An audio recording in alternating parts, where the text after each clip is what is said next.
Selamat malam, teman-teman menyaner semua.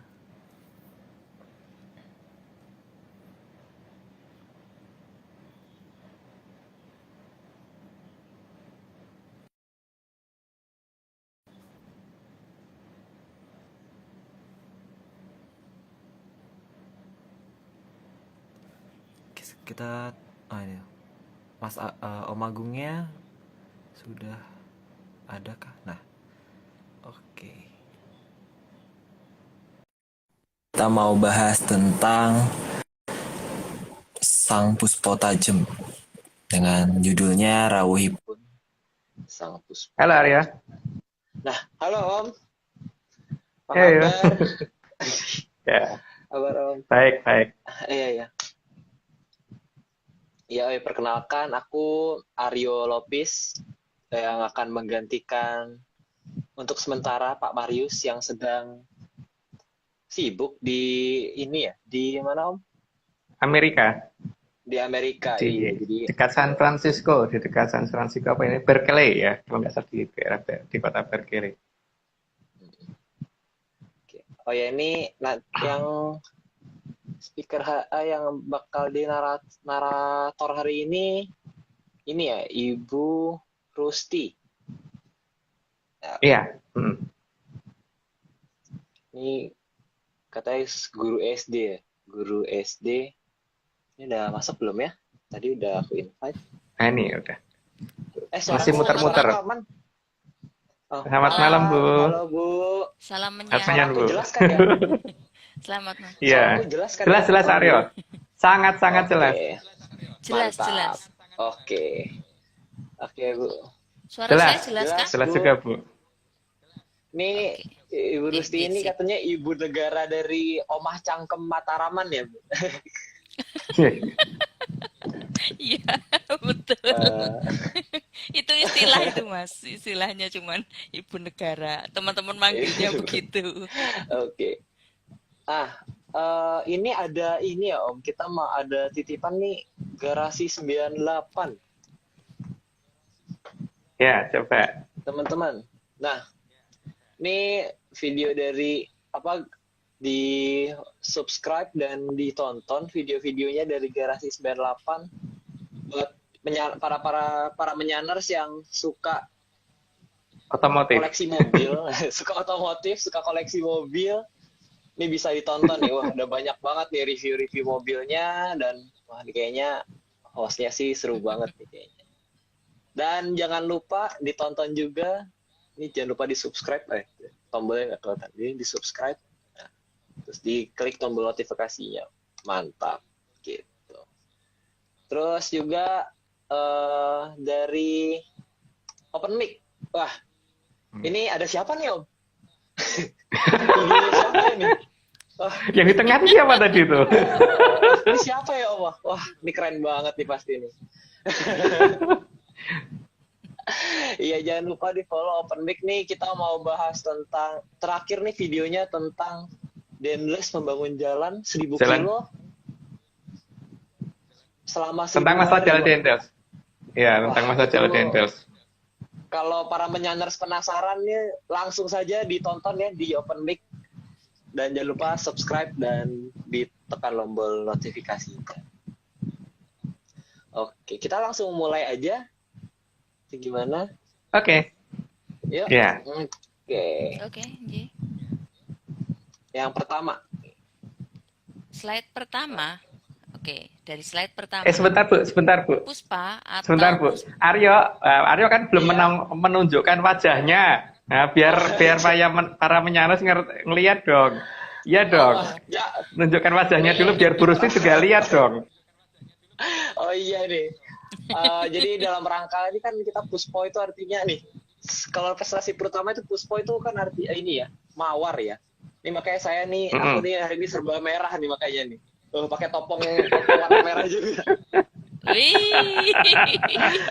Nah, inilah yang namanya Aryo. Iya, salam menyan semua, para penyanders. Iya. Iya, salam kenal semuanya. Iya. Ya udah kita langsung lanjut aja ke slide pertama nih. Ya. Oke, Ji. Slide pertama, puspa atau puspita berarti bunga. Yang dimaksud adalah bunga yang berbau harum dan terlihat Ya, indah. jadi bukan bunga-bungaan ya, atau bukan bunga imitasi yang dijual di toko-toko ini ya, di toko-toko imitasi, bunga imitasi karena eh, kalau yang itu kan tidak wangi. Ini kan yang penting itu dia terlihat indah sama yang terlihat wangi. Lanjut dulu aja Bu. Khawatir kebablasan ceritanya. Oke. Slide kedua. Oke. Slide kedua, selain indah, puspa atau puspita tertentu juga sangat sering digunakan untuk kesehatan seperti aktivitas spa karena bisa meredam tingkat stres dari manusia. Itu saya pikir cukup jelas ya, karena saya bukan ahli spa, cuman yang saya tahu juga begitu sih. Kadang-kadang kalau pas lagi agak tegang gitu, saya emang beli bunga untuk ini, untuk pengharum ruangan supaya lebih tenang aja di rumah gitu. Dan kenyataannya memang begitu. Saya bisa lebih tenang dan bisa mengerjakan apa-apa yang harus saya kerjakan di rumah dengan lebih benar gitu loh ketika ada itu. Tapi itu saya ya, tapi nggak tahu kalau orang lain. Maka dilanjut. Wah, patut dicoba itu. Wah, belum tentu ya. Masalahnya belum tentu orang lain cocok loh, Aryo. Mungkin dengan sebentar Mas, apakah itu juga misalnya Mas si A mungkin bunganya apa, si B bunganya apa, bisa berbeda-beda atau bisa dengan bunga apa saja? Mestinya begitu, Bu. Tapi biasanya tetap ada satu yang pasti harus ada, itu mawar merah sih. Mawar merah yang mawar merahnya Jawa. Karena kalau mawar merah yang impor itu biasanya kan kurang harum ya. Wanginya kurang. Jadi Ya, yang mawar merah yang saya tahu karena saya menggunakannya itu ya, saya ngertinya mawar merah Jawa. Tapi kalau apa namanya mawar merah impor itu kayaknya wanginya kurang ya, bagi saya gitu. Terus kalau mawar merah di daerah yang lain saya nggak tahu karena belum pernah nyoba gitu loh. Enggak dilanjut Bu. Kalau saya sih maunya ini, maunya bunga bang. Gimana Oh dong? bener. Iya bener, sama Rio, sama. Bunga bang juga malah memperlancar aktivitas juga. Asal bukan bunga tagihan ya. Ya bukan tagihan, bunga bang. Oh ya udah. Asal bukan bunga kartu kredit ya. Ayo kita sini. Wah, fotonya begini. Slide ketiga. Puspita juga digunakan untuk membersihkan diri, menambah kesegaran, dan menjaga kecantikan wanita. Bukan hanya wanita kali, karena kalau saya juga sering memakai untuk mandi. Karena rasa memang beda sih. Lain rasanya memang. Kalau dipakai untuk berendam. Saya sering kok itu berendam begitu juga. Atau mungkin memang saya yang mungkin kelewat aneh atau gimana ya nggak tahu ya, tapi kalau saya sih seneng gitu. Lanjut Bu. Kalau kata Levi, bunga desa juga ya. Oke, bunga slide desa. Bang desa juga nih. itu Aryo kalau itu. Kacau Levi nih. Yuk. Slide keempat. Puspita juga digunakan sebagai lambang sayang untuk diberikan ke sang pasangan. Lah itu sih Aryo paling pakarnya itu Bu, karena sering ini. Dari jumlah kembangnya kan banyak banget itu Bu. Jadi entah untuk siapa lagi untuk siapa gitu. Jangan dong Om, ada yang nonton nanti ketahuan. Jangan, aduh. Nah, tadi katanya kembang desa Aryo. Oh ya kenapa nggak jadi? Buat yang nonton nggak jadi.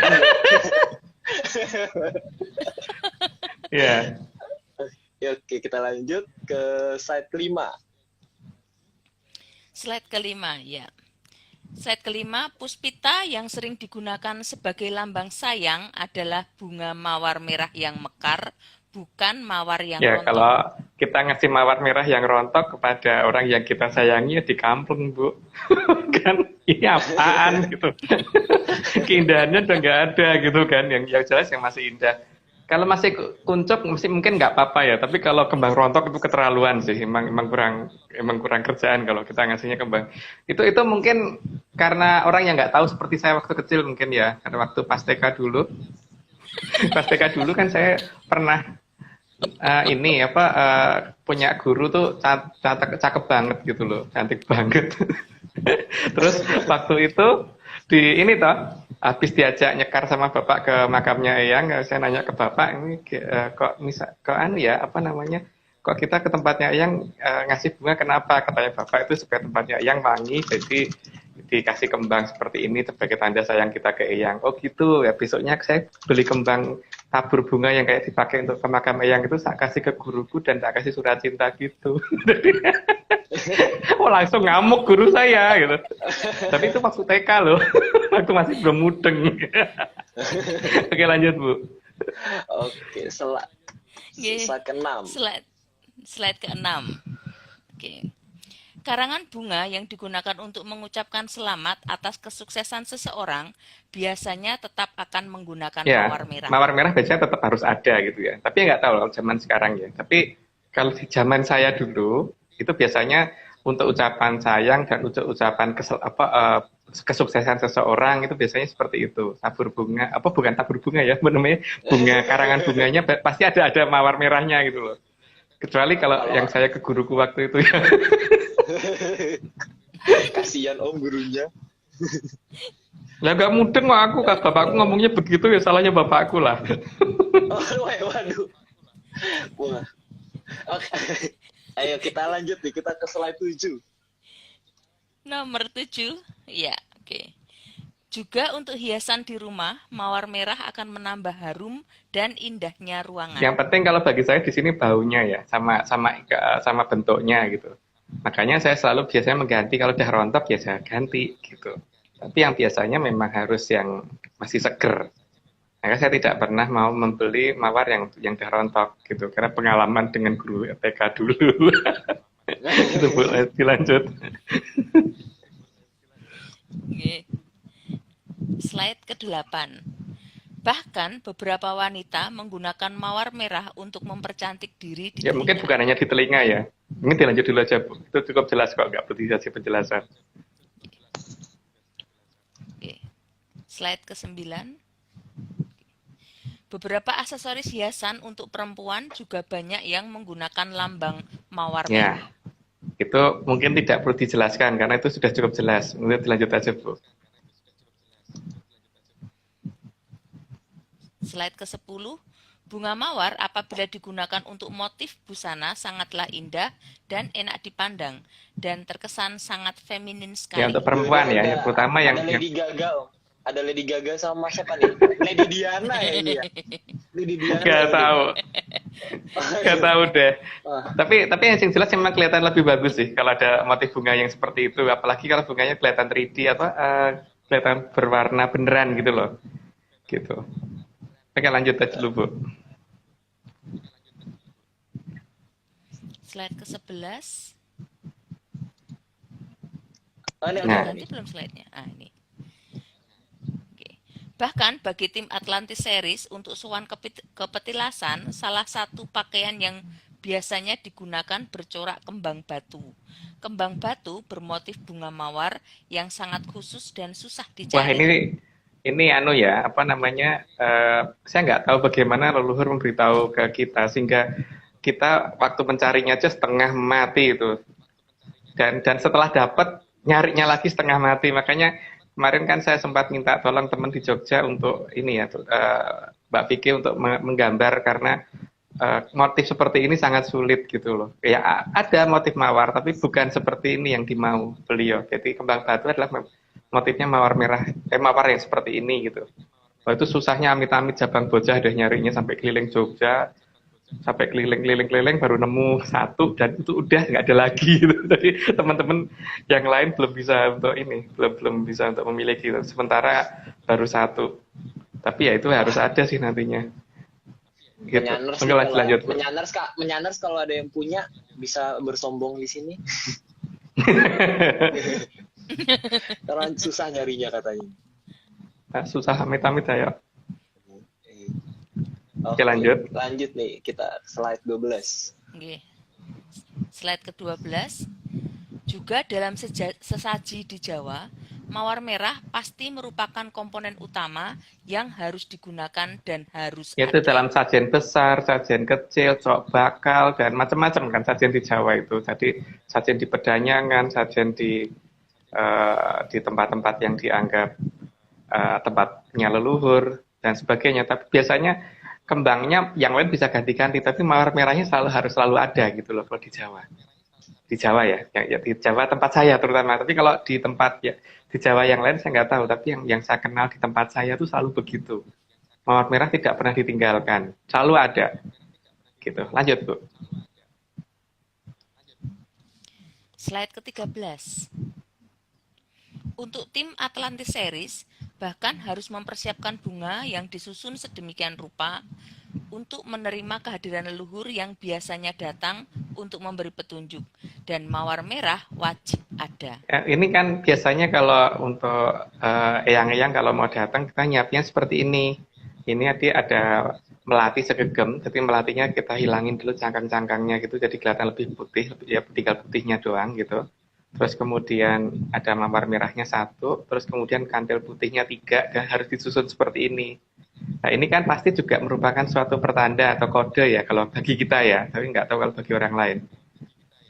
Paling tidak keberadaan mawar merah yang harus selalu ada dalam setiap sesaji dan sebagainya, itu pasti menunjukkan sesuatu yang dimau leluhur, dan ini sesuatu pertanda apa yang diinginkan leluhur yang mungkin saat ini belum terdefinisi oleh kita ya.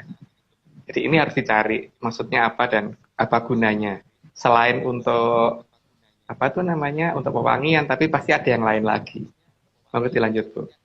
Oh ini kalau kata Mas Dogo nih sekar telon lintang kukusan ini ya. Iya. Iya. Baik, kita lanjut ke slide 14. Slide 14. Oke.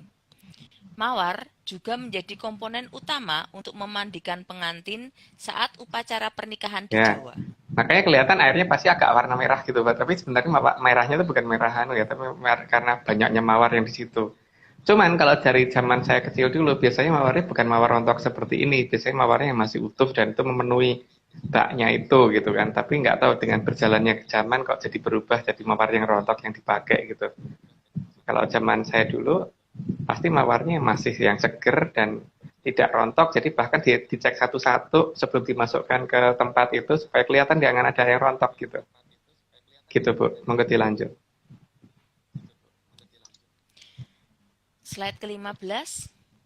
Dalam kembang setaman yang biasanya diletakkan dalam bokor. Bokor tersebut berada di depan dampar.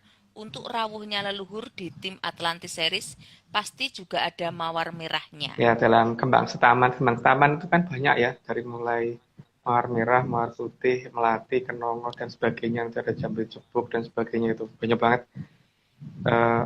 Itu pasti mawar merahnya ada, gitu, tidak mungkin tidak ada, dan itu pasti mawar merah yang diminta selalu mawar merah yang masih utuh ya, jadi bukan yang rontokan. Nah, tapi cuman karena kita fotonya waktu itu dapatnya yang ini, jadi yang sering kita pasang memang tidak kita foto karena kita nggak berani karena itu dalam sanggar Pamujan untuk tempat kita kontak. Jadi akhirnya sudah seadanya dulu. Jadi sebenarnya gambarnya bukan ini gitu. Maka dilanjut. Oh ya, ini aku baru ini yang di ronceannya ini juga ada mawar merah juga ya Om ya? Roncean ya, pasti. Di luarnya ini. Nah, di roncean pusaka kita kan juga begitu kan, Aryo menggunakan mawar merah kan. Jadi kalungnya yang dikalungkan untuk kalungnya itu kan 7 melati, terus kemudian nanti ada 7 melati lagi ujungnya kandil putih, terus 7 melati lagi ujungnya kandil putih, terus 7 melati lagi ujungnya kandil putih, terus nanti di tengah-tengah itu kan di tengah antara kalungnya tadi sama 3 rangkaian tadi itu ada mawar merahnya 1 gitu. Oh iya. Gitu. Udah? Ayo mau dilanjut. Okay. Kita lanjut ke slide ke-16. Dari semua pertanda yang ditunjukkan oleh leluhur, sudah saatnya kalau kita menyadari bahwa kembang, terutama mawar merah merekah, merupakan hal yang telah menjadi dasar sandi dari leluhur. Selama ini kan kita hanya menganggap sebagai itu pelengkap sesaji ya, tapi sebenarnya apakah itu cuma pelengkap sesaji atau itu adalah suatu tanda yang kita belum sadari?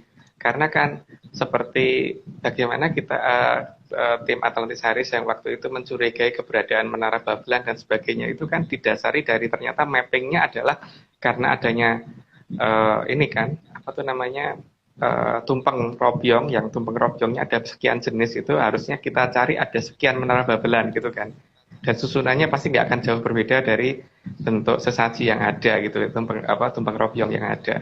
Demikian juga keberadaan mawar yang selalu ada dari setiap jenis sesaji ini sangat mencurigakan bahwa ini ada sesuatu yang diinginkan leluhur, bahwa bukan hanya penghias, bukan hanya pengharum, dan pasti ada sesuatu yang lain gitu. Kita harus sudah mulai curiga dan harus mulai menyadari ini ada apa maksudnya. Lanjut, Bu. Slide ke-17. Sehingga harus disadari akan adanya mawar merah yang datang bukan untuk perang, tapi mawar merah yang datang untuk menumbuhkan cinta kasih di alam raya ini. Cinta kasih yang sejati, bukan cinta kasih yang manipulasi. Karena alam memang tidak manipulasi ya, jadi alam tuh begitu ya begitu gitu. Cuman kadang-kadang kan kita nggak ngerti maksudnya apa. Jadi ini bagaimana membaca tanda-tanda alam ini harus makin lama harus kita mengerti. Jadi ya cuman sayangnya memang sastra genre sekarang sudah tidak beredar ya, jadi memang banyak orang yang sudah tidak bisa membaca tanda-tanda alam. Tapi kita harus menunggu apa maksudnya ini, kenapa kok mawar merah menjadi suatu prioritas, maka kita harus menyadari ini akan ada apa dengan yang dimaksud dengan leluhur gitu. Lanjut, Bu. Slide ke-18. Sehingga tanda cinta kasih dari alam raya ini akan digunakan leluhur untuk menuju pergantian zaman, menuju zaman Kolosubo. Kalau mawar tadi digunakan untuk lambang cinta kasih ke pasangan, terus digunakan untuk sebagai tanda ucapan selamat karena keberhasilan, berarti kan tidak salah juga kalau alam akan memberikan perlambang seperti ini untuk kita yang bisa selamat menuju ke Kolosubo kan, Bu. Gitu ya, menurutnya. Jadi monggo dilanjut. Slide ke-19. Karangan bunga dari alam raya yang akan datang juga sebagai hadiah bagi manusia akan datangnya Kolosubo. Karena karangan bunga biasanya adalah hadiah bagi sang pemenang atau seseorang yang di sini berarti kan karangan bunga itu bukan hanya dari manusia ke manusia ya, dari alam raya juga akan memberikan karangan bunga, cuman bentuknya beda gitu kan. Tapi bentuknya bunga, tapi beda gitu, dan ukurannya juga lain gitu. Kalau ukuran yang diberikan dari manusia ke manusia ya berarti kembangnya segitu gitu. Tapi kalau alam yang akan memberikan ke kita pasti bentuknya mirip tapi ukurannya beda dan pasti lebih besar gitu. Dan itu bisa karena hadiahnya untuk manusia sealam raya, maka ya tidak cuma bisa dilihat dari bumi dari Pulau Jawa, tapi bisa dilihat dari mana saja, seharusnya begitu. Oke, Bu, monggo dilanjut. Kirain bentuknya kayak buket gini, Om. Dari alam raya juga. Enggak. Wah, serem juga gitu. Tiba-tiba ada buket jagung. Kan serem. Kayak kita lanjut ke slide 20 nih. Apa nih? Slide 20. Maka leluhur biasanya marah kalau diberi bunga yang rontok. Karena selain tidak hormat, juga bunga yang sudah rontok memang sudah hilang unsur keindahannya. Ya kayak guruku tadi, bukan hanya leluhur sih. Guruku tadi aja tak kasih surat cinta dengan kembang tabur bunga untuk makam juga ngamuk tuh ternyata. Apalagi leluhur ya. Oke, monggo Dila. Ya kalau nggak percaya mungkin gini deh, Aryo kalau misalkan punya pacarnya dikasih kembang kuburan gitu, nanti kan ngamuk pasti ya. Aduh, bahaya. Atau dulu waktu Bu Rusti masih awal-awal dengan Pak Pardiman itu, kalau Pak Pardiman ngasih kembangnya kembang kuburan nggak pasti dibuang gitu, Bu, nggak mungkin ditompo tak, Bu. Waduh, kacau nih. Iyalah. Oke, slide ke-21. Slide ke-20. Udah. Ke-21, ya. Karena bunga tabur bukan melambangkan pujian atau cinta kasih, tapi lebih melambangkan kesedihan karena kepergian orang terkasih. Lebih cocoknya lambang kehilangan lah. Kehilangan orang yang disayangi, entah itu siapa ya, yang entah itu keluarga, entah itu teman baik, entah itu siapapun, pokoknya selama kita merasa kehilangan, maka waktu memberikan bunga tabur atau bunga yang sudah rontok tadi, biasanya ke makam atau dan pakaian kita untuk menunjukkan rasa sedih biasanya pakaiannya hitam atau pakaian gelap gitu kan. Jadi bukan pakai warna merah gitu kan, bukan pakai warna pink atau warna putih atau pakai warna hijau genjreng atau kuning genjreng gitu kan enggak, itu karena memang tanda kesedihan. Jadi ya nggak mungkin itu untuk hadiah. Jadi itu kalau bunganya bunga tabur berarti pasti bukan hadiah, tapi itu tanda simpati kita atau tanda kesedihan kita kan malahan. Lanjut Bu. Atau Aryo mau ngasih itu untuk pacarnya Aryo? Slide Oh enggak, jangan Om, jangan. Waduh, kan nggak ada ini Om, perpisahan, jangan dulu Om. Aduh. Lagi PPKM susah Om nyari jodoh lagi Om. Jangan. Kalau ada dijaga. Ya udah, kita lanjut ke slide 22 nih. Oke, slide ke-22. Tanda kerontokan adalah tanda kehilangan, bukan tanda datangnya anugerah. Anugerah pasti akan dilambangkan dengan sesuatu yang indah. Ya, selain sesuatu yang indah, berarti kan juga dengan keceriaan kan, jadi bukan dengan kesedihan gitu. Nah, kerontokan itu namanya aja dah rontok ya. Rontok itu kan berarti memang sudah tidak indah dan untuk sesuatu hal yang menyedihkan kan sebenarnya biasanya. Jadi ya nggak mungkin toh kalau anugerah ditandai dengan keberadaan kembang rontokan gitu. Jadi leluhur pasti akan memintanya kembang mawar merah yang masih utuh, biasanya begitu, atau kembang-kembang yang lain yang masih utuh dan yang berbau harum gitu. Lalu dilanjut Bu. Slide ke-23. Maka alam pun bisa memberikan karangan bunga bagi manusia, karena alam juga punya rasa sayang terhadap Ini yang harusnya kita manusia. tunggu ya. Cuman harusnya bentuknya nggak kayak gitu sih. Bentuknya mawar banget gitu. Serem banget Om kalau bentuknya kayak gini tuh. Waduh, jujur aku takut sih Om malahan. Harusnya bentuknya Aduh. seperti sebuah mawar merah seperti yang di slide nomor 13 tadi kalau nggak salah Aryo. Coba tunjukin yang slide nomor 13 dulu tadi Aryo. Slide 13. Nih.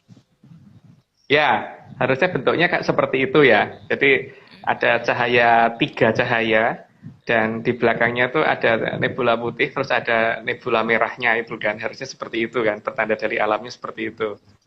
Itu yang harusnya kita tunggu gitu loh. Itu yang dikehendaki leluhur, makanya leluhur tidak mau pakai kembang rontok karena supaya orang menyadari pertanda itu dulu gitu. Oke, lanjut Bu. Slide 24. Slide 24 ya. Seperti halnya manusia, maka alam juga mempunyai waktu yang dianggap tepat dalam memberikan karangan bunga bagi Ya. manusia. Ya kalau karangan bunga kan memang diberikannya di waktu tertentu dan waktu-waktu khusus lah. Maksud iya tiap berapa menit sekali kita memberi karangan bunga yang lama-lama bosen yang itu yang terima kan. Makanya harus waktu yang tepat karena waktu yang tepat itu menyangkut masalah momen dan saat itu akan menjadikan waktu itu menjadi waktu yang sangat dikenang dan waktu yang sangat berharga bagi yang memberi dan bagi yang menerima gitu. Lanjut Aryo. Ke Aryo tuh. Terus. Slide ke-25. Waktu akan datangnya karangan bunga juga sudah diwedar oleh leluhur kita, Sang Mahaprabu Sri Aji Jayabaya dari Kerajaan Dahonopuro. Beliau adalah titisan Sang Hyang Batara. Dalam serat Jongko Jayabaya sudah jelas ya bahwa besok akan ada lintang harusnya kan itu memang lintang kemukus itu yang dimaksud beliau harusnya bukan komet ya. Karena kalau komet itu cenderungannya adalah akan terjadi bencana. Jadi lintang kemukus itu adalah bintang yang membesar dan kelihatan lebih tebal. Terus dikatakan bahwa ngalu-ngalu kan karena di situ akan kelihatan ada 3 cahaya yang panjang nanti yang di luarnya si mawar merahnya itu.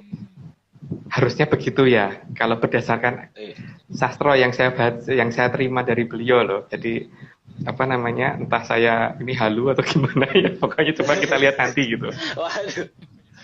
Karena kita kan memang kadang-kadang nggak tahu ini apakah yang saya terima betul apa tidak ya kita harus lihat nanti kejadian di depan ya. Oke, lanjut Bu. Oke. Slide ke-26. Selain itu, dalam pernyataan di Serat Sastrawulan juga sudah dijelaskan akan datangnya sang lintang kukusan. Dalam sastra Wulan kan juga sudah jelas kok pernyataan dari Prabu Brawijaya ke-8 itu juga sudah ada pernyataan seperti itu. Bahwa besok sebelum melihat ke arah tenggara. Jadi kenapa kok tenggara? Karena kalau di utara itu berarti kan nanti yang selatan belum tentu bisa ngelihat. Kalau yang selatan belum tentu yang di utara bisa ngelihat. Tapi kalau tenggara itu paling tidak utara masih bisa melihat walaupun dikit lah. Karena untuk menunjukkan bahwa memang pusat peradaban adanya bukan di utara tapi agak ke selatan, jadi gitu loh. Oke, lanjut Bu. Slide ke-27. Bahkan Sandi Kukusan juga dijadikan nama wilayah agar semua teringat akan datangnya sang lintang kukusan. Ya, sayangnya bahkan saya sendiri sempat agak lupa. Jadi kadang-kadang memang terlalu jujurnya leluhur dalam memberikan suatu pertanda, bahkan memberi nama, itu kadang-kadang membuat kita malah mengartikan jadi menjauh dari apa yang dimaksud gitu kan. Ya itu tadi seperti halnya beberapa mantra untuk menggunakan pusaka dan sebagainya itu kadang-kadang bukannya kita mengerti untuk menggunakan itu, tapi malah justru diartikan sampai artinya fungsi sebenarnya jadi hilang gitu kan. Seperti halnya ini juga sandinya sudah ada nama kukusan, tapi yang mungkin banyak orang yang malah tidak memperhatikan itu atau malah mengartikan sehingga sampai nggak jelas. Lanjut Bu. Slide ke-28. Dalam sandi wilayah lainnya, di banyak tempat terdapat nama Gunung Kukusan. Gunung Kukusan biasanya bersebelahan dengan Gunung Butak. Ini tidak mungkin saya jelaskan secara detail, tapi mungkin dilanjut aja Bu. Wah, Karena ada hal yang sangat dirahasiakan di sini. Nanti terlalu jelas Om. Oke, slide nomor 29.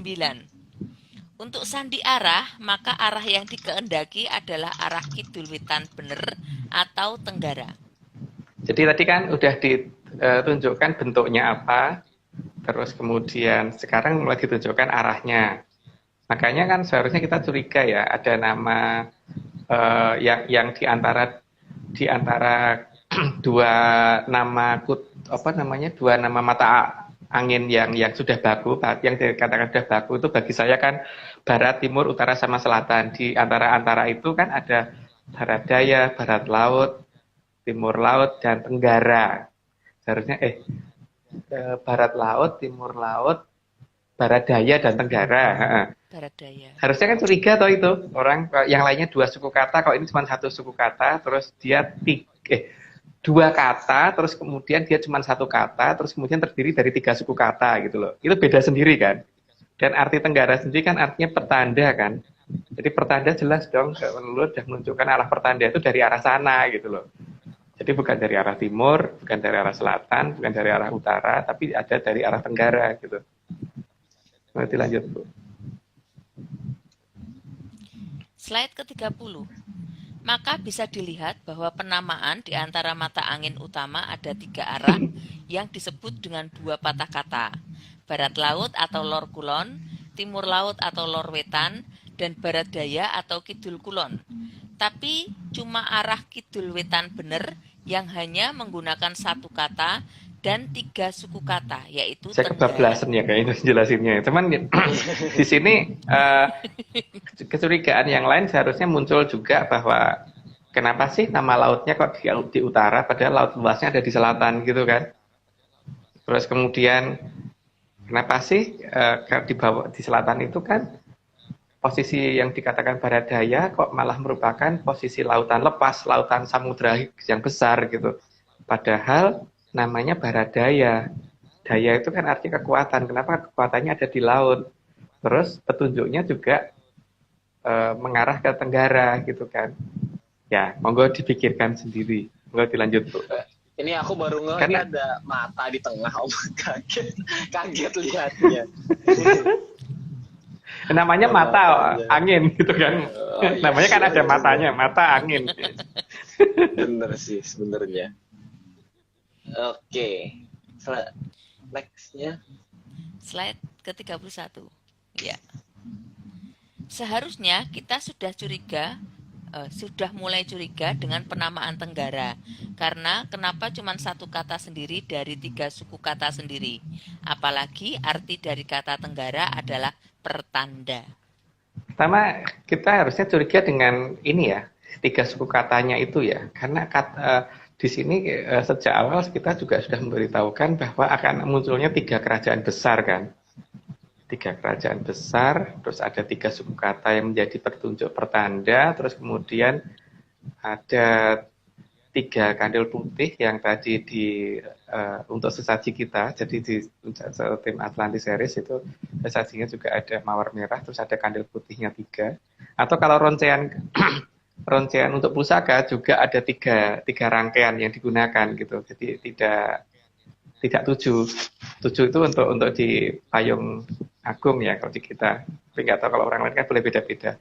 Nah di sini angka 3-nya ini yang seharusnya kita mulai cermatin, dan ini si 3 ini ada di mana saja gitu kan, yang ditunjukkan oleh si Tenggara ini, yang akan diberi tanda kemunculannya oleh Tenggara, sang yang Tenggara ini ada di mana gitu. Sementara pertanda pasti akan muncul dari Tenggara, tapi yang ditandain ini akan ada dari mana gitu. Oke lanjut Bu. Ini kalau dilihat-lihat kayak ini ya Om, kayak bunga yang tadi slide 13 ya, kalau di kayak gini bentuknya ya Om. Belum diganti ya Marian, masih mata angin. Enggak, yang ini Om. Yang ini mirip slide 13, ini yang tadi bentuknya mirip pada slide 13 tadi ya. Oh itu, iya. Iya, mirip kayak gini kan jadinya. Mirip ya, yang di tengahnya kan? Yang di tengah. Iya, sama ininya. Ya. Juga mata anginnya gitu, wah. Ada apa nih, tiga itu madep kemana Om? 3 itu angka terbaik untuk saya, itu untuk kita kayaknya Aryo. Karena kita juga menggunakan angka itu. Wah, live-nya juga bertiga. Wah, ini ada sesuatu nih dengan angka 3. Bener-bener nih emang. Ayo kita dilanjut ke slide 32 nih. 2, ya, slide 32. Untuk satuan waktu pun, leluhur juga menjelaskan ada 3 nama untuk waktu malam hari, yaitu Titiyoni, Gondoyoni, dan Puspotajem. Maka seharusnya kita mulai berpikir, kenapa ada nama Puspotajem? Ini juga beda sendiri kan, karena ada nama Titiyoni. Titiyoni itu kan katanya ketika orang baru sore agak mulai malam sedikit itu namanya Titiyoni ya, mimpi di saat seperti itu. Kalau Gondoyoni kan berarti tengah malam ya. Kalau Puspotajem itu kan para esok. Jadi kalau tadi sudah dijelaskan tentang kira-kira bentuknya apa sih? Bentuknya bunga mawar. Terus kira-kira di mana sih munculnya? Tadi sudah dijelaskan juga bahwa munculnya berarti di arah Tenggara. Terus kapan sih waktunya? Berarti waktunya waktu Puspotajem gitu. Sebenarnya kan cukup aneh kan, kenapa namanya kok Pospo loh, kok kembang gitu loh, kok bukan yang lain? Kenapa bukan wedus tajem atau sapi tajem gitu, atau beringin tajem gitu kan, atau apa ya? Tapi kenapa Pospo gitu? Kenapa kembang? Atau apa ya? Misalkan gading tajem gitu ya, atau pisau tajem gitu kan? Enggak, atau keris tajem gitu, atau tombak tajem atau trisula tajem. Tapi di sini kan Pospo tajem, padahal mana ada sih kembang yang tajem, kecuali kalau bentuknya yang terlihat jelas mungkin ya. Jadi yang dimaksud Pospo tajem berarti kan munculnya kembang yang kelihatan jelas gitu kan. Kira-kira hanya seperti itu kan yang sangat mungkin artinya. Ya enggak Aryo? Atau gimana kalau Puspo tajem tuh, tajem itu pasti terlihat jelas ya Om. Kirain tajem. Tajem itu bisa bermacam-macam arti, bisa terlihat jelas atau bisa berarti bisa untuk ngiris tuh, landep kalau orang Jawa. Makanya dikatakannya bukan Pospo landep, tapi Pospo tajem, karena tajem punya arti yang lain selain landep. Tapi kalau tajem juga jelas, juga bisa berarti itu kan. Penglihatannya tajem gitu, itu penglihatannya jelas gitu kan. Iya. Penglihatan pusponya tajem. Oh iya. Atau terlihat jelas gitu kan. Itu kan artinya. Berarti kan kalau tadi kita sudah ngomong perkara bentuknya, terus ngomong perkara arahnya, sekarang perkara waktunya gitu kan. Ya. Nah, waktunya ada di Puspotajem atau di para esok gitu. Para esok berarti menjelang matahari terbit ya. Tapi masih gelap. jam 3, jam 4 malam kali ya, jam 4 pagi Ya, gitu. jam 4 pagi ke jam 4-an lah ya kira-kira gitu. Itulah yang namanya pos tajem. Oke, monggo. Ini persis dengan kemarin waktu kita ekspedisi Sastra Wulan itu juga bukaannya pas Puspo Tajem itu. Sempat melihat ya Bu, Atlantis waktu pas ini apa namanya simulasi pembukaan di sana, karena mereka kan memberitahu ke saya ketika orang tidak boleh ke pantai ya saat itu ini apa namanya mereka akan mencoba latihan untuk membuka sehingga lampu-lampu kan kelihatan dari pantai gitu kan waktu itu. Cuman kemudian apa namanya saya minta di tanggal yang khusus karena kan mereka waktu itu tidak beri tanggal, untuk masih mau memberitahu di tanggal 19 waktu itu, sehingga teman-teman berhasil berangkat menuju ke pantai. Cuman pantainya mungkin jangan dibicarakan karena kasihan petugasnya nanti kalau ada banyak ya ada rombongan yang berhasil menuju pantai tanpa cegat PPKM gitu ya. Kasihan petugasnya. Kan kita harus jadi masyarakat yang taat peraturan ya Om ya. Ya. Nah, secara peraturannya kan kita menuruti, kalau dicegat disuruh putar balik ya putar balik. Tapi kan masalahnya ketika tidak melihat yang mencegat dan yang mencegat juga nggak melihat yang dicegat, kan berarti kita nggak salah gitu loh Aryo. Waduh, pakai Haji Kemayan jalan-jalan kemarin. Lah itu Bu Rusti yang tahu kalau itu, karena yang jalan kan Bu Rusti ber-13 ya Bu. Ber-13 dan itu kelihatan sekitar Puspo Tajem itu mulai kelihatan kelap-kelipnya kayak equalizer ya katanya kata teman-teman. Jadi dari ujung timur sampai ujung barat ya, atau gimana Ibu ngelihatnya? Ya, memang dari arah kiri sampai kanan itu kelihatan semua kan. Kita berada di pantai yang terbatasi karang. Nah, di antara karang-karang itu memang kita lihat semuanya. Lalu beberapa kendaraan kita lihat, bukan hanya lampu kota ya yang kami lihat, kendaraan di air dan kendaraan di langit juga kita lihat. Ya. Wah, pengen lihat. Itu tapi nanti ada lagi kok Aryo kesempatan seperti itu. Cuman nanti saya pasti akan meminta lagi waktu yang tepat untuk kita menuju ke pantai lagi. Cuman ya waktu itu kan ini ya apa namanya yang bisa jalan teman-teman yang di Jogja. Jadi ya Aryo kan waktu itu kan nggak bisa ya, salah sana Aryo. Iya sih, nggak salah sih. Udah, ayo kita lanjut ke slide 33. Tapi waktu itu sempat di video ya Bu ya untuk ininya ya, tapi jangan di share loh yang di video itu karena itu data rahasia bener karena nanti ndak pantainya ketahuan orang. Kalau pantainya ketahuan orang, yang kasihan adalah petugas PPKM-nya, nanti tidak kena marah. Karena Ibu berhasil mencapai pantai tanpa dicegat. Monggo dilanjut. Ayo kita lanjut slide 33. Slide ke 33. Pernyataan ada waktu yang dinamakan Puspo Tajem itu menjelaskan akan adanya kembang mawar.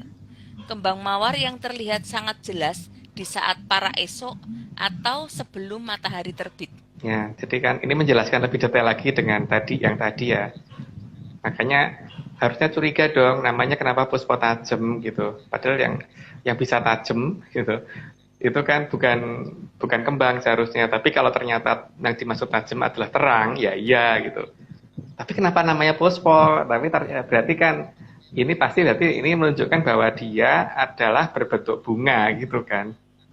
Berbentuk bunga, jadi bukan berbentuk apa ya, berbentuk gading atau berbentuk kodok atau berbentuk Aryo. Kalau ada aku di langit, aku juga takut sih Om sebenarnya. Aku nggak seneng, takut asli. Kenapa? Yeah. Itu apa salah dan dosaku? Ayo kita lanjut, kita ke slide 34. Slide 34.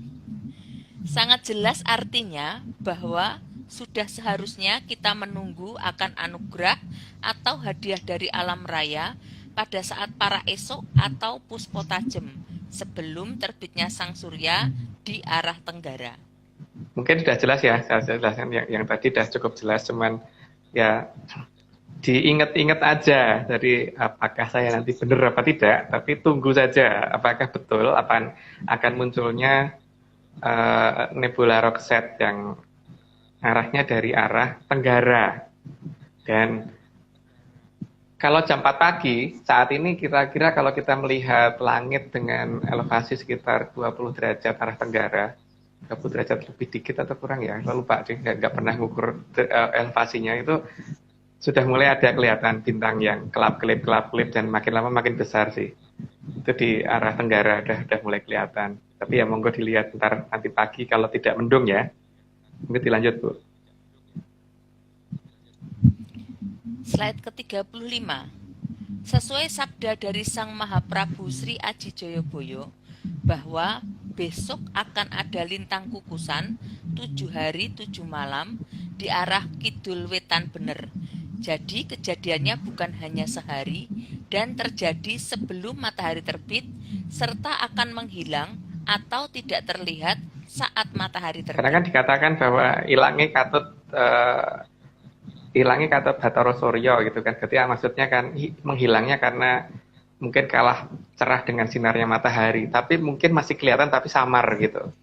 Tapi di arah kidul wetan bener. Di arah itu yang harusnya kita perhatiin ya, kidul wetan bener di saat para esok. Dan yang kita tunggu adalah mawar merah merekah di angkasa sebagai tanda hadiah dari alam raya. Monggo Bu, dilanjut. Ini slide-nya diulang-ulang kalau dosen biasanya masuk ujian nih Om. Ini slide-nya diulang-ulang dari tadi nih. Dari jamnya, dari ini pasti masuk ujian kita. Ayo kita lanjut ke slide 36 deh kalau gitu. Oke. Slide ke-36. Ayam jago biasanya akan berkokok saat para esok atau puspo tajem.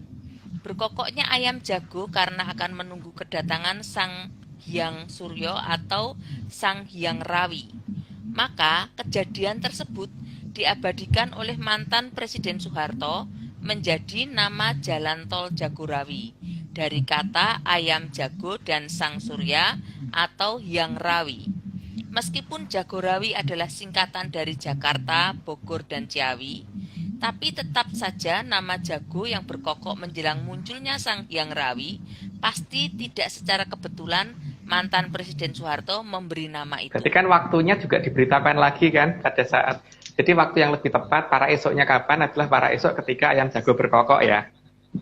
Jadi kan tadi bentuknya apa, bunga mawar arahnya di mana, tenggara, kapan, para esoknya yang kapan, yang ketika ayam jago sudah mulai berkokok. Gitu Bu, maksudnya begitu ya. Makanya ada nama Jagorawi. Dilanjut Bu. Slide ke-37. Jadi jelas yang dimaksud leluhur dengan lintang kukusan itu bukan komet, tapi roset nebula.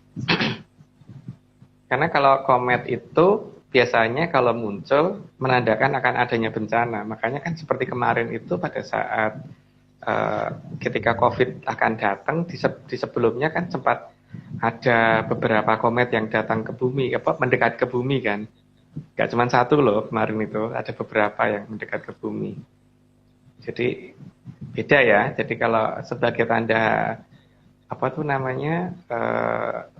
hadiah dari alam raya itu pasti kan bukan bencana, tapi adalah suatu ucapan selamat. Kalau ucapan selamat berarti kan harusnya merupakan tadi karangan bunga tadi, dan alam juga punya karangan bunganya sendiri gitu kan.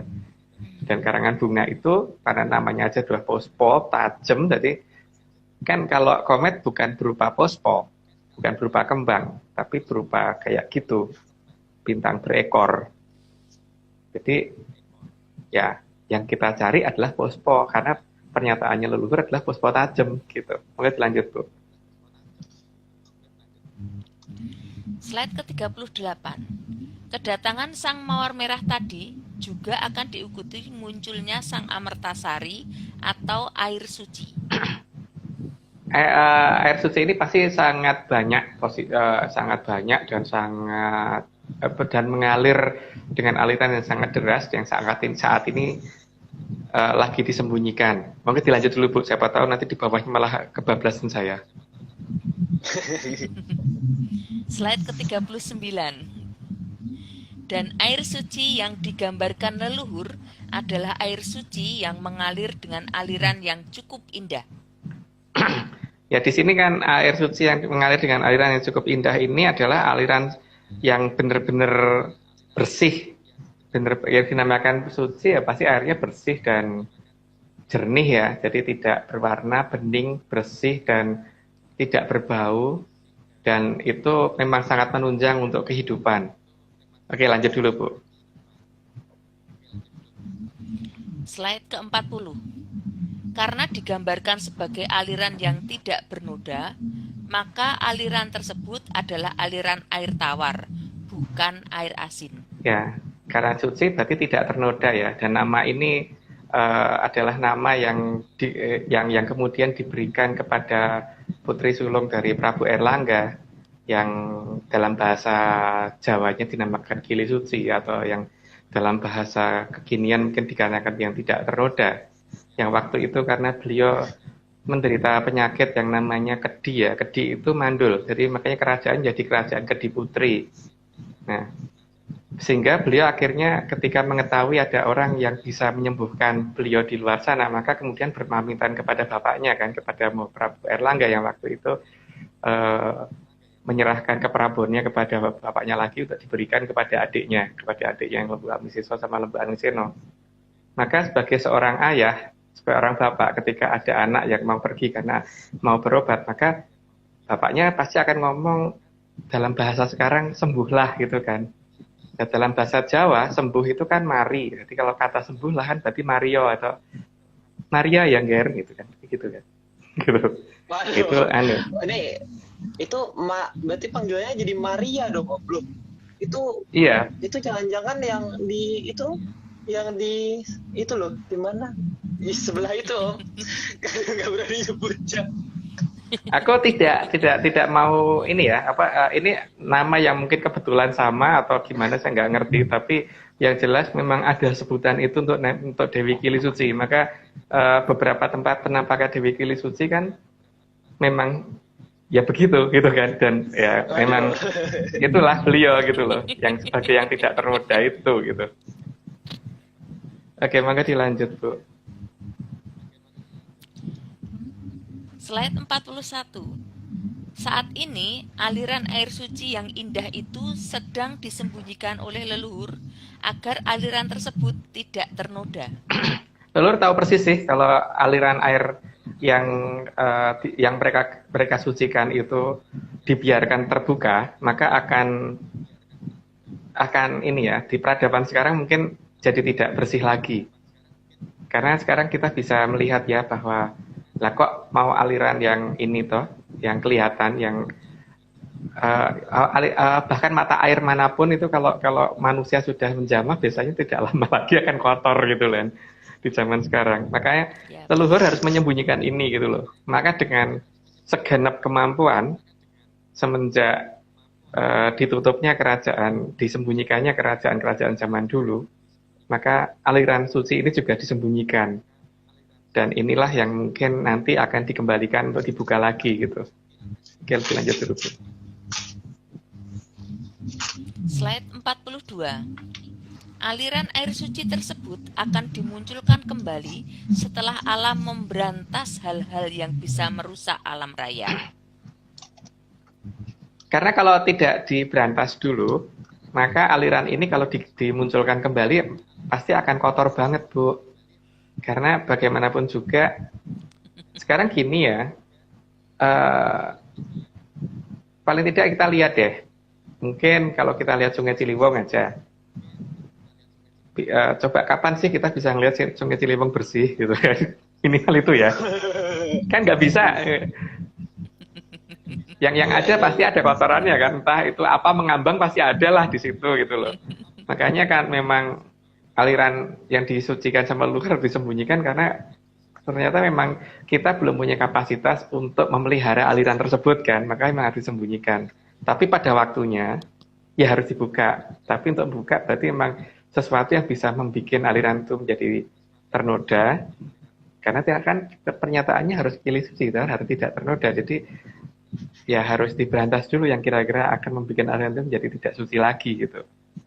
Kayaknya begitu loh ya, tapi yang berantas bukan kita loh ya, kita kan hanya ini bukan masalah saya ngomong masalah orang atau gimana, tapi tentang masalah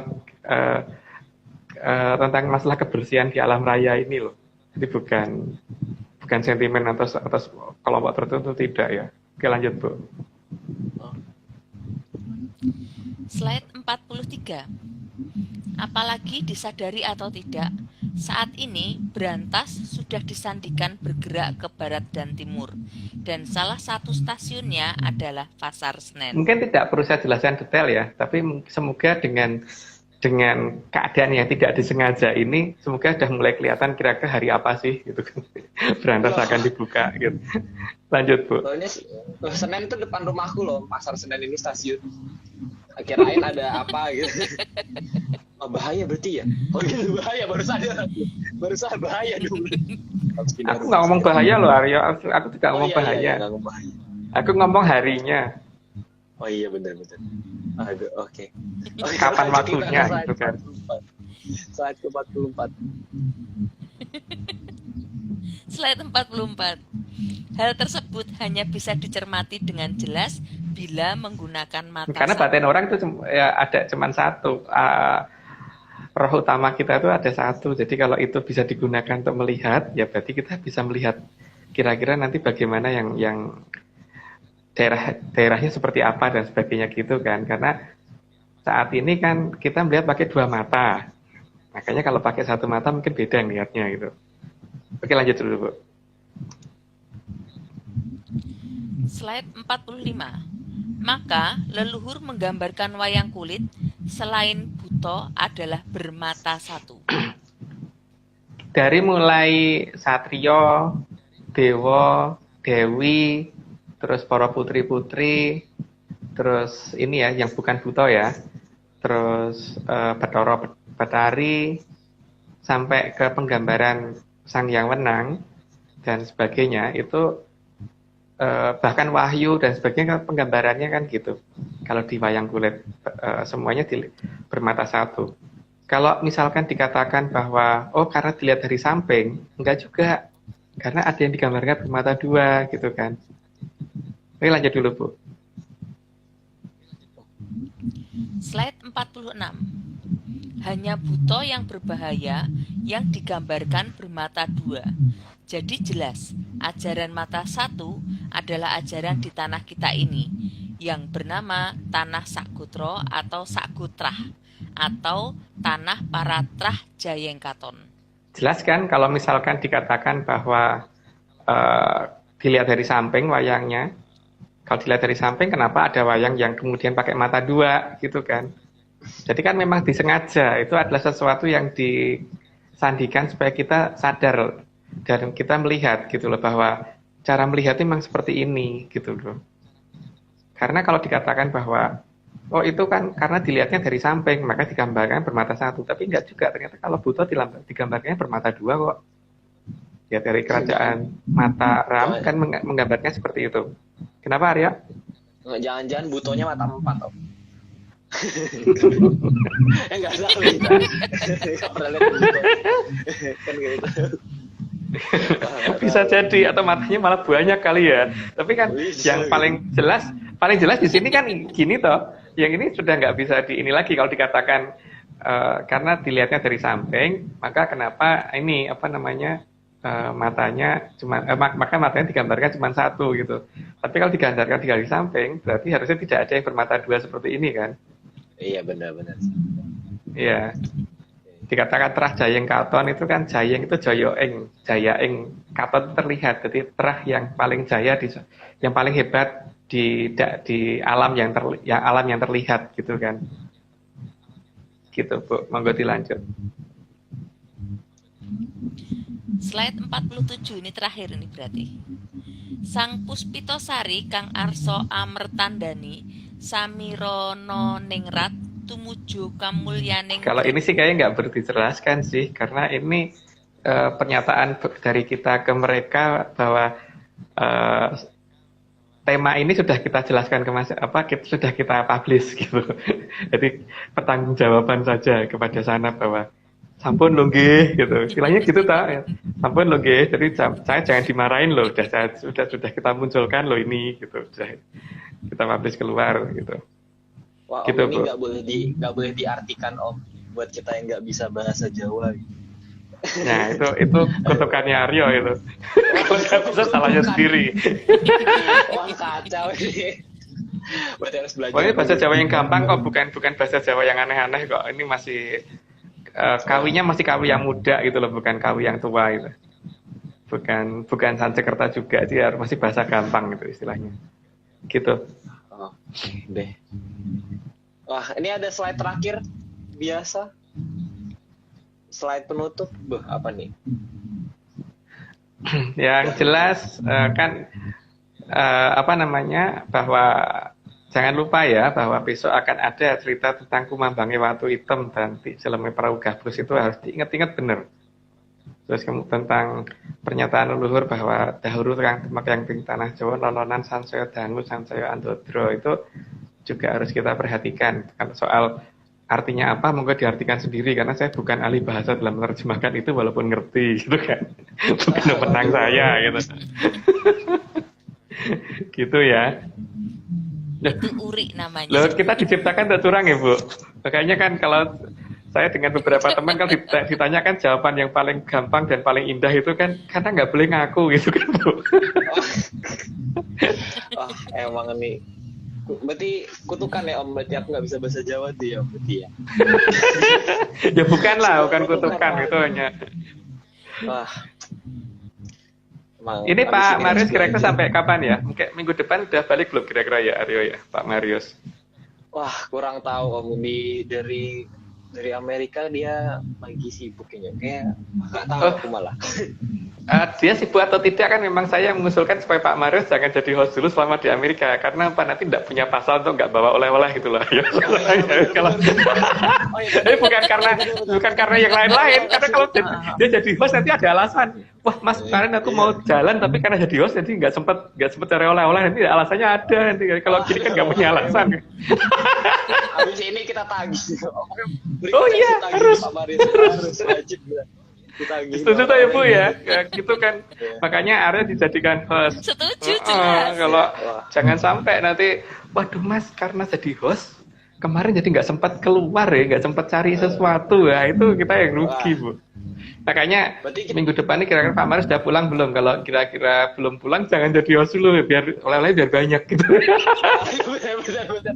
Berarti kita bisa sampai Jogja nggak itu? Nah itu nanti monggo ke Pak Marius itu. Ya oke deh. Berarti kita pas banget nih, berarti kita jam 10:03. Wah, lewat 3 nih Om. Ini ada pertanda apa lagi? 3. Emang bener-bener nih sudah direncanakan oleh semesta nih. Ini angka 3 nih bener-bener menarik nih. Oh, jangan-jangan tanggal 3 hari Senin ya? Wah, nggak tahu kita. Ya udah, oke teman-teman. Arya jangan lupa tekan ini loh ya. Jangan lupa ini setelah itu tekan supaya terekam ya. Oke, siap. Oke, para menyanders, kita sudahi perjumpaan kita pada malam hari ini. Ditelaah lagi materi yang hari ini telah disampaikan oleh Mas Om Agung dan yang disampaikan oleh Bu Rusti. Jadi kita lupa namanya pasti itu. Bu Rusti, maaf Bu, mohon maaf itu Bu Rusti. Jadi oke deh teman-teman, jangan lupa kita minggu depan akan terus live juga. Jadi sampai jumpa para menyanders, yuk. Mari. Salam menyan. Salam menyan.